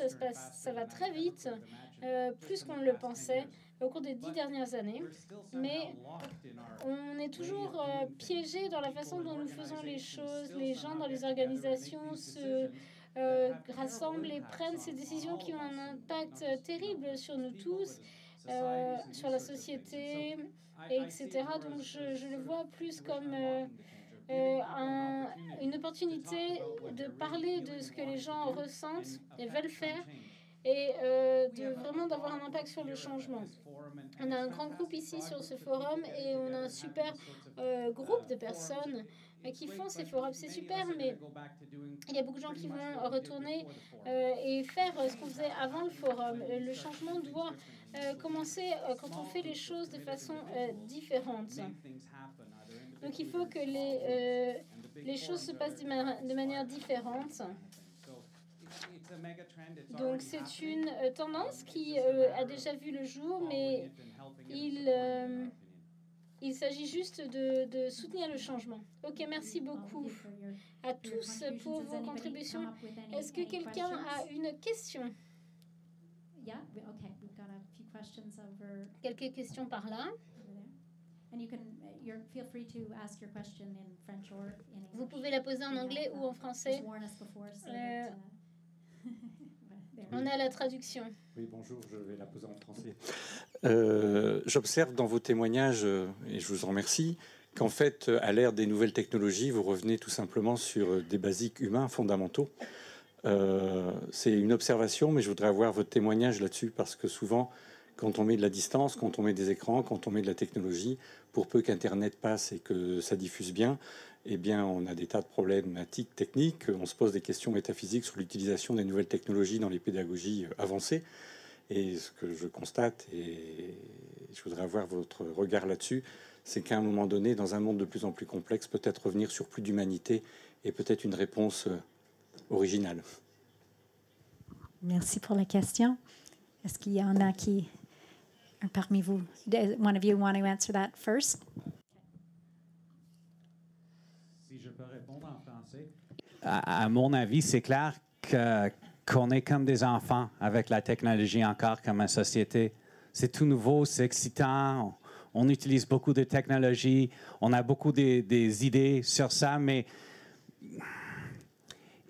la technologie, c'est comme un canal pour aider nous autres à faire qu'est-ce qu'on fait comme des êtres humains. Et ça ne remplace pas les êtres humains. Nous, on utilise beaucoup de technologies, sauf qu'on a trouvé que pour avoir des conférences vidéo, ça marche très bien pour aider les uns les autres et parler ensemble. Mais comme chatting, ça c'est parfait pour organiser des choses, mais pour apprendre avec un chat, c'est pas la même chose que parler avec les gens. Sauf que la technologie, c'est comme something shiny, qui est beau. Et on veut le faire parce que c'est super intéressant. I think it's a red herring. C'est pas la bonne chose. That's coming from a computer engineer. C'est un ingénieur informatique qui vous dit ça. Avec les ordinateurs pour faire la reconnaissance de la parole, speech recognition. Et oui, c'est intéressant, mais quand on parle avec les ordinateurs et ça remplace parler avec les gens, bien, soudainement, on voit que les choses, ça ne marche pas si bien dans les organisations. Would one of the other of you want to? Yeah, maybe I can add something as well. Please allow me to. Je peux répondre en anglais aussi. Merci pour votre question. Concernant notre organisation, on en parle beaucoup dans notre organisation, mais ce qu'on fait, c'est qu'on veut utiliser les technologies dans la rue, mais aujourd'hui, on construit une application pour que les éducateurs puissent suivre chaque enfant qu'ils rencontrent dans la rue et s'assurer qu'ils peuvent tracer et suivre les enfants. Donc, pour nous, la numérisation, c'est très important pour nous. Et on crée aussi une bibliothèque de jeux dans le monde entier pour échanger les connaissances et les jeux, les bonnes pratiques sur le travail qui est fait. Donc, ça, ce sont des initiatives numériques qui ont un impact pour nous. Et actuellement, on n'a pas encore de technologie numérique dans la rue, mais peut-être que dans le futur, on le verra. Et si on n'atteint pas notre objectif avec les jeux qu'on a, peut-être ça pourrait être une possibilité. Comme je l'ai dit tout à l'heure, tout doit être adapté à ce qu'on a dans la rue aussi, parce que la réalité doit être prise en compte. Mais peut-être que dans le futur, on fera ça aussi, mais il y a beaucoup de choses qui se passent sur le front numérique. Et c'est une grande aide pour nous aussi.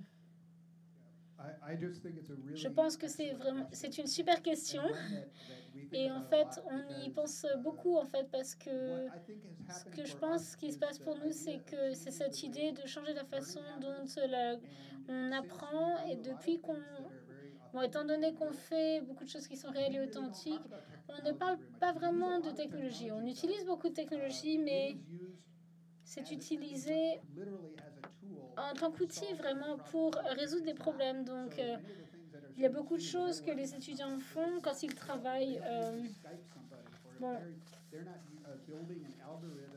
Ils essayent de... comment dire? Ils essayent d'utiliser la technologie pour développer des applications, mais seulement si c'est utile.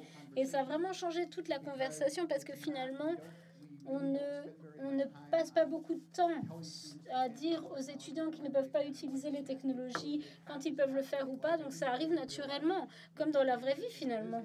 Dans nos activités, dans les organisations, on utilise les technologies et dans les écoles parfois, d'après mon expérience dans le monde entier,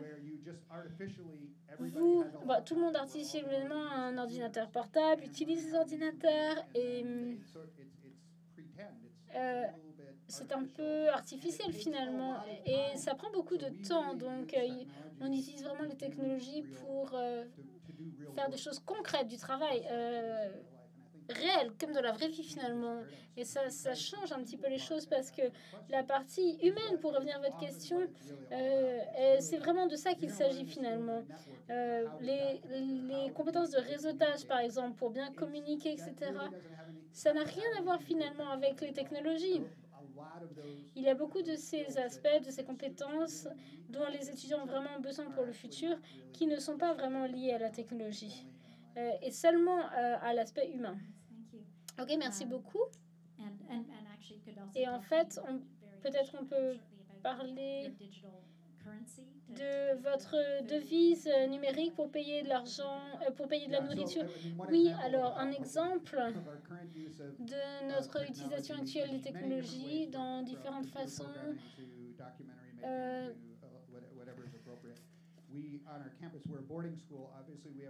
On a un internat et des étudiants qui viennent de tout le Cambodge, donc ils vivent là. Et on a créé, les étudiants en fait ont créé une devise complètement numérique pour gérer tout ce qu'ils ont à faire, donc la nourriture qu'ils commandent, donc ils utilisent les technologies pour gérer leur nourriture, l'interaction entre les étudiants, etc. Et c'est des vraies devises aussi, mais donc ils font ça, mais aussi ils l'ont construit. Donc on a des étudiants qui construisent leurs propres technologies, qui innovent et qui font quelque chose de très innovant, tel que leur devise. OK, est-ce qu'on a d'autres questions du public? Bonjour, merci à tous les trois pour vos présentations hyper inspirantes. J'ai deux questions pour Jeffrey. La première, c'est comment vous sélectionnez les enfants? Parce que le Cambodge est petit, mais quand même assez grand pour que ça soit difficile d'atteindre les villages. Et la deuxième, c'est quelles sont vos ambitions pour passer à l'échelle? Est-ce que ce soit au Cambodge ou à l'étranger, comment répliquer votre modèle ou comment influencer le système éducatif cambodgien ou autre pour qu'il y ait plus d'expérience et de réalité dans les écoles? Merci. Yeah, I mean the first Bon, la première partie de la question, en termes de recrutement, c'est très compliqué quand vous réfléchissez, quand vous essayez de trouver des leaders d'un pays qui a 11 ans, dans un petit village au Cambodge où ils ne parlent pas anglais tout d'abord et leur cadre de référence est très très différent, très petit. Il y a beaucoup d'étudiants qui ne savent pas, qui ne connaissent rien du monde en général. Donc, on fait beaucoup d'activités différentes. On a des entretiens, on fait des activités en groupe pour voir leur pensée créative. Est-ce qu'ils arrivent à penser de manière différente? On fait beaucoup d'activités. Et donc, l'année dernière, on a trouvé un nouveau groupe d'étudiants et on les a interviewés. On a fait une sorte d'évaluation sur 5000 personnes de presque toutes les provinces au Cambodge.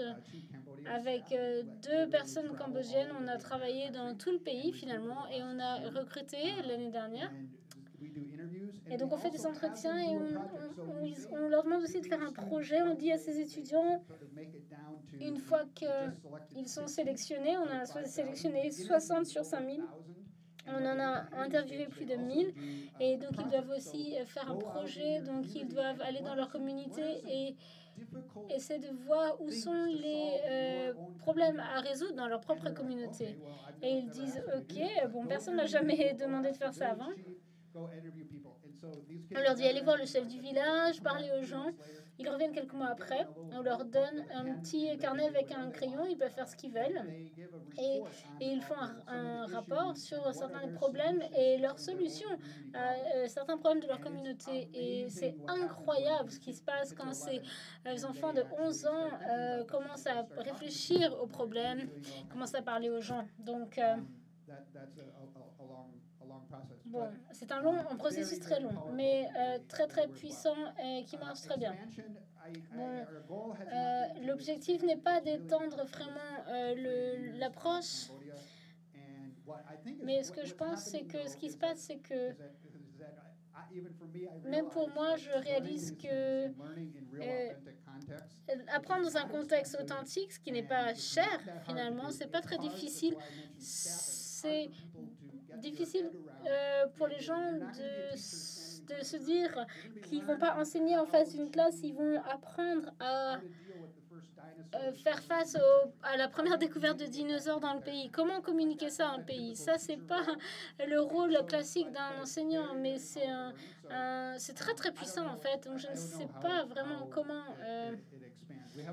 comment étendre l'approche. On a beaucoup de visiteurs qui viennent dans notre école, mais on est encore très petit, donc c'est difficile. Mais le concept peut être répliqué dans beaucoup...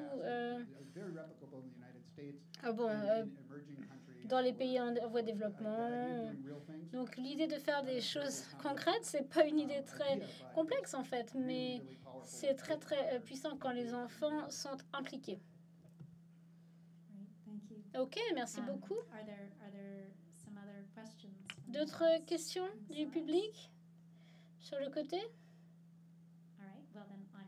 OK, je vais poser une autre question. Je vais demander donc une autre histoire. Dites-nous une histoire liée à l'impact que vous avez ressenti, qui représente vraiment l'impact que votre organisation a eu. Une histoire pour illustrer l'impact de votre organisation. Bon, on l'a déjà dit, mais il y a beaucoup d'histoires et le changement est différent pour tous, mais il y avait un gars en Tanzanie que j'ai rencontré et c'était avant les écoles mobiles. On avait remarqué que ce gars dessinait beaucoup, il dessinait toujours partout, mais personne ne le remarquait, à part nous. Ça faisait longtemps qu'il était dans la rue et c'était la première fois qu'on a mis en œuvre une école et il y avait le tableau noir.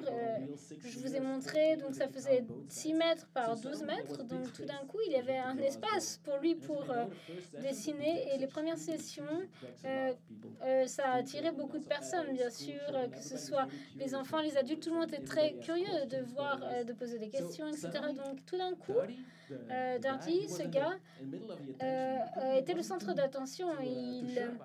Il n'était pas trop sûr de lui-même parce qu'il n'avait pas beaucoup d'estime de lui. Il a commencé à dessiner un Spider-Man et tout d'un coup, ce qui s'est passé, c'est que la perception de la société en 1 minute a changé complètement parce qu'avant ça, il était vu comme un gars qui vivait dans la rue et qui n'avait aucune valeur.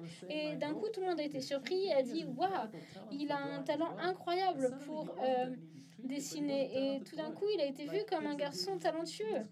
Donc, c'est vraiment un tout petit exemple de la façon dont un petit événement peut changer la perception et les gens commencent à parler du talent et il a eu un emploi finalement de peintre et finalement il a gagné de l'argent et c'est comme ça qu'il a pu se permettre d'avoir son propre appartement. Donc c'était juste une petite étincelle. Des fois c'est une petite étape mais ça fonctionne et il faut ces petites étapes pour un changement durable et tous les petits pas valent la peine. Donc c'est le genre de petites histoires qu'on voit tous les jours dans la rue aujourd'hui. Il faut accepter la réalité dans la rue et accepter que ce n'est pas tous les enfants qui vont dans la rue et que ça vaut toujours la peine d'investir dans ces enfants de la rue. Ok, merci beaucoup. Donc rapidement, une des organisations qui utilise les outils qu'on fait, en Australie, c'est l'Institut pour la santé urbaine et ils cherchaient des façons de développer les leaders et les dirigeants de l'organisation. Ils essayaient de voir... Ils voulaient envoyer ces gens-là à une super école payée très cher, puis ils se sont dit, qu'est-ce qui va se passer? Il ne va rien se passer si on fait ça. Ils vont revenir avec de nouvelles connaissances, puis ils vont revenir à leur quotidien et rien ne va changer. Sauf qu'on aura dépensé beaucoup d'argent pour les envoyer dans une classe à écouter des présentations. Ça ne va rien changer. Donc ils ont commencé à travailler avec nos outils, avec nos partenaires locaux et très rapidement, ça a coûté presque rien de parler les uns aux autres. Et tout d'un coup, quand vous parlez les uns aux autres, vous commencez à réfléchir à la façon dont vous faire les choses. Ça ne prend pas longtemps et ça se passe très très vite finalement. Donc ça leur a permis finalement de multiplier l'impact du travail qu'ils font en termes de fourniture de soins de santé dans la communauté en Australie. Donc c'est cette idée qu'on peut apprendre les uns des autres ensemble, qui s'applique bien sûr partout, pas seulement pour le profit, mais pour tout type de choses pour que les gens arrivent à faire ce qu'ils veulent faire et que ça coûte beaucoup moins cher. Ok, merci beaucoup. Une histoire qui me vient à l'esprit, c'est l'étudiant, il y a quelques années, qui cherchait des idées de musique au Cambodge. Et dans les années 70, le Cambodge a eu les Khmers rouges, une époque très difficile où il y a beaucoup de gens qui sont morts. Et au cours de cette période, dans les années 70, il y a beaucoup de la musique qui est morte aussi. Et même la musique ordinaire que les gens chantaient, bon, les gens chantent beaucoup au Cambodge, il y a beaucoup de gens qui étaient préoccupés que ces chansons et la musique allaient disparaître. Donc c'est l'une des choses que les enfants étudiaient, donc ils ont décidé qu'ils allaient enregistrer des voix au Cambodge et ils ont voyagé et c'était incroyable parce que l'une des choses qui était très très profonde finalement, Bon, on dirait que c'est pas grand-chose d'étudier la musique de votre culture, mais en fait, ils ont voyagé tout d'abord, ils ont appris beaucoup de choses au cours des entretiens, sur l'enregistrement de la musique, les podcasts, etc. Ils ont enregistré surtout des personnes âgées qui chantaient dans le monde entier, et c'est incroyable de voir comment nos jeunes étaient connectés avec un art perdu dans le pays, et les entretiens qu'ils ont faits et les chansons qu'ils ont enregistrées, ça a aidé les jeunes générations à se connecter avec la génération plus âgée, et ça ne se passe jamais d'habitude. Donc c'était vraiment très très puissant. Waouh, super, merci beaucoup. Est-ce qu'il y a d'autres questions? Parce que j'en ai, j'en ai une autre. Je vais vous demander une question.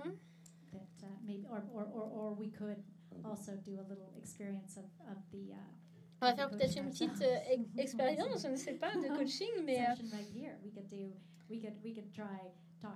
on peut essayer de parler de certains des défis, mais bon, je voulais savoir, est-ce qu'il y a des questions du public? Ah, il y en a une, oui. Alors moi j'ai une question. On m'entend? Oui. Bonjour. J'ai entendu vos différentes expériences. Elles sont, je dirais, internationales. Ma question, c'est de savoir si, en fonction des publics et des régions en fait, du monde, les résultats sont différents ou comment ça se passe? Est-ce que c'est plus ou moins simple de pouvoir adapter vos différentes méthodologies de travail à travers le monde? Et qu'est-ce qui va changer fondamentalement? Bonne question. Alors, est-ce qu'il y en a un parmi vous qui aimerait répondre en premier? Yeah, maybe I can start. Thanks for the question as well. Est-ce que je peux commencer? Merci pour cette question. Nous, on a voyagé sur 25 pays, 4 continents, donc il a fallu qu'on adapte notre matériel aussi. Et ce qu'on fait, c'est qu'on traduit dans le langage local, bien sûr. Et peut-être qu'il est important de dire aussi que les écoles mobiles, on n'utilise pas... bon, on les utilise partout, en fait, en Europe, en Afrique. Mais deux des modèles qu'on utilise avec les partenaires locaux, bon, on a toujours un partenariat avec le contexte local pour connaître les défis et on leur apprend à être plus fiers de soi, etc. Mais ce sont eux les experts au niveau local, donc ils partagent leurs connaissances aussi, et ça rend les choses plus faciles pour nous si on adapte c'est plus facile si on adapte le matériel, on adapte les activités qu'elles font sur le terrain. On voit des grandes différences en termes d'âge. Ça peut être des enfants de 3 ans ou même des adultes. Et on dit toujours que les écoles mobiles, c'est comme une boîte à magie. Mais il faut un magicien aussi, finalement. Et ça, c'est les éducateurs de la rue. Donc, il faut qu'on fasse de la prospection aussi pour voir s'il y a la motivation et s'il y a ces magiciens qui sont là et qui peuvent vraiment adapter les activités à travailler avec différents groupes. Et comme on est partenaire avec ces gens-là, quand on met en œuvre ces outils, ça rend les choses assez faciles finalement sur les 4 continents. Et bien sûr, les sessions en Europe sont différentes entre le Bangladesh ou l'Europe. Bon, bien sûr, il faut vraiment des éducateurs qui soient géniaux et qui s'adaptent au contexte local. Et c'est la clé de la réussite pour notre organisation. Bon, je pense que le travail que nous faisons peut être adapté à d'autres contextes locaux. Je pense qu'il s'agit de réfléchir simplement à reconcevoir les programmes éducatifs, parce que bon, le travail authentique et le contexte, ça se trouve partout finalement. Ça n'a rien à voir avec là où vous êtes finalement. Oui, donc l'adaptation pour que ça fonctionne dans différentes cultures, il y a beaucoup de changements pour nous quand on fait ce travail de dialogue. Tout d'abord, fondamentalement, ça fonctionne partout. Les gens qui parlent à d'autres gens, c'est assez commun dans toutes les cultures, toute organisation, où que vous soyez. Mais par exemple, nous, on a travaillé au Canada, au Danemark, etc. Et on a eu vraiment vraiment du mal à ce que ça fonctionne en France et on ne comprenait pas pourquoi. On se disait qu'est-ce qui ne fonctionne pas.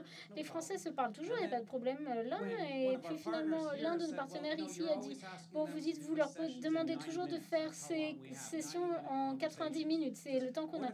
Et si on leur disait 2h30 en France, et en 2h30 ça fonctionnait beaucoup mieux. Donc aux États-Unis, par exemple, ils ont détesté, ils voulaient le faire en 45 minutes. Donc, il y a ce genre d'adaptation.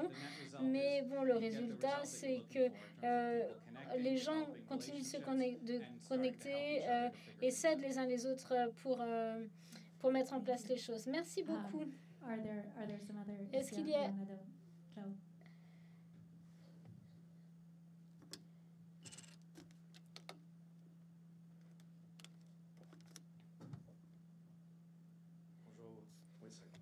Bonjour, merci pour le témoignage, très inspirant. Petite question, moi je suis un chef cuisinier et j'ai eu la chance de participer à des projets pilotes au Québec d'introduction, de formation de cuisiniers et j'ai des amis qui ont développé des concepts internationaux de création de cuisine pour les jeunes qui vivent dans la rue. Est-ce que ça fait partie de votre cheminement éventuellement? Voilà. Bonne question, merci. OK. Thank you for that question. Merci beaucoup pour votre question, très inspirant. J'aimerais en parler un peu plus longuement, peut-être après la session, mais ce qu'on fait, c'est qu'on travaille avec nos partenaires locaux. En général, les interventions dans les rues, c'est une seule partie de l'organisation et du projet finalement. Donc, on leur donne le pouvoir dans la rue de faire ce qu'ils font, mais ce qu'on voit, c'est qu'il y a beaucoup d'autres projets et d'autres programmes dans l'organisation. Donc, ce qu'on veut faire, c'est connecter les jeunes avec le talent, qu'il s'agisse d'être un cuisinier, si c'est leur rêve. Donc avec les éducateurs, on va les aider à faciliter à réaliser leurs rêves, voir comment on peut les aider à ce que leurs rêves deviennent réalité, que ce soit coiffeur, chauffeur de bus, etc. Donc les éducateurs cherchent toujours le talent unique parce qu'on ne veut pas remplacer l'éducation formelle. Ce qu'on veut faire, et c'est la même chose dans la rue, c'est de connecter les gens avec leur talent finalement. Donc, on leur demande ce qu'ils veulent faire dans la rue, dans les entreprises.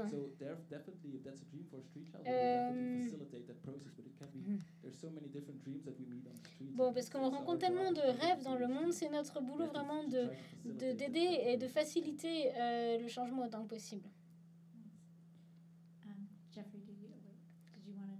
Jeff, no? Jeffrey, Phil, no? OK. Okay, great. Thank you. Merci beaucoup. Est-ce qu'il y en a d'autres questions? Other questions? Oui, d'accord, parfait. Le microphone, est-ce que j'amène le mot? Okay. Non, mais c'est pour la traduction et tout, c'est mieux. Oui.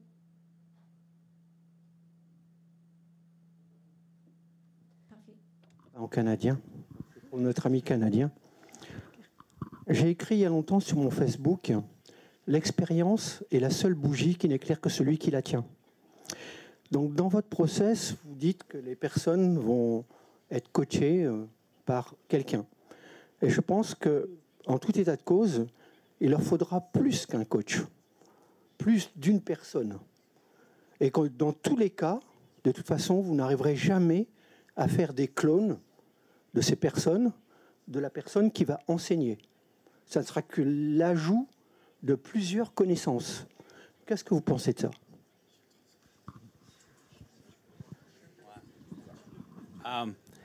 Alors, deux choses. Premièrement, ce n'est pas une question d'enseigner. Quand on entend les gens, ils nous donnent des conseils, des idées, bien, on n'apprend pas grand-chose. Hein? C'est juste des idées. Mais ça nous fait réfléchir sur nos expériences. Et c'est en réfléchir sur nos expériences qu'on apprend des choses. Alors, le but, ce n'est pas de dire qu'est-ce que tu devrais faire ou pas faire ou partager mes expériences. Ça, c'est juste le début. Et puis ça fait ce processus dans la tête où on va devenir, en effet, avoir des nouvelles idées à cause qu'on a réfléchi sur nos expériences. On sait que pour l'apprentissage, on doit avoir l'expérience et puis on doit avoir un temps à réfléchir. Et ce processus, c'est le temps de réfléchir. Et finalement, on fait ça toujours dans des petits groupes. Ici, pour l'exercice, on a fait 2 par 2. C'est impossible pour faire des groupes de 4 ou 5. Mais dans toutes les sessions qu'on fait, c'est toujours entre 4 et 6 pour avoir un dialogue, pour commencer le processus de réfléchir sur nos expériences. Alors, on utilise le mot coaching parce que c'est un buzzword qui marche bien dans le marché. Et le coaching, quand tu sais, le mot coaching, c'est pas que moi je te dis qu'est-ce que tu devrais faire, c'est moi, je t'aide à trouver dans toi-même qu'est-ce que tu penses que tu veux faire différemment par te demander des questions qui te fait réfléchir. En Japon, on appelle ça Reflection Round Table. C'est une autre façon de dire le but de cet exercice. Merci pour la question. Merci. Are there other questions? Okay. Do any of you have a question for? Est-ce que vous avez une question pour l'un des autres orateurs? Sinon, je vais conclure. Je pense que ça peut être bon. Ça fait déjà longtemps qu'on est assis. Donc, vous avez des questions, vous, pour l'un l'autre? Non? OK. Bon. OK, donc je voudrais juste rapidement conclure, un petit mot de conclusion pour rassembler certains des enseignements, seulement certains, parce que toute cette expérience a été très enrichissante et je pense que chacun d'entre vous, grâce à vos engagements, je vous remercie pour tout ça. Donc on a parlé de dialogue et d'enseignement basé sur le dialogue, d'enseignement social pour que l'enseignement devienne réel et c'est ça qui le rend plus intéressant, plus enrichissant et la valeur aussi de l'échec également. Ne pas voir ça comme quelque chose d'horrible, mais qui est quelque chose qui fait partie du processus, je pense que c'est très, très important. Donc, je voudrais juste répéter vos 4 compétences des enfants de la rue et dont on a tous besoin finalement pour réussir. La première, c'était le focus positif, c'est-à-dire accepter une réalité et voir les opportunités et pas seulement voir les limites de notre réalité. La deuxième, c'était l'agilité et la résilience. La troisième, c'était la créativité proactive. Et la quatrième, c'était la compétition et la coopération. Donc, on voit souvent ces choses comme opposées, alors que finalement, elles peuvent aller ensemble. Donc, je pense que ce sont vraiment des choses très, très importantes. Et je voulais... J'ai vraiment apprécié l'expérience que vous avez partagée avec nous, Phil, d'essayer de se coacher soi-même et d'être vulnérable finalement, d'être conscient et de se présenter avec nos plus grands défis, à nos collègues, à nos pairs et partager leurs expériences. Et je pense que c'est quelque chose qu'on veut tous faire, même si on ne va pas suivre votre programme, mais on pourra appliquer vos recommandations dans notre quotidien. Donc, sur ce, je voulais vous remercier encore une fois d'être venu de très loin pour partager votre voyage incroyable. Yeah.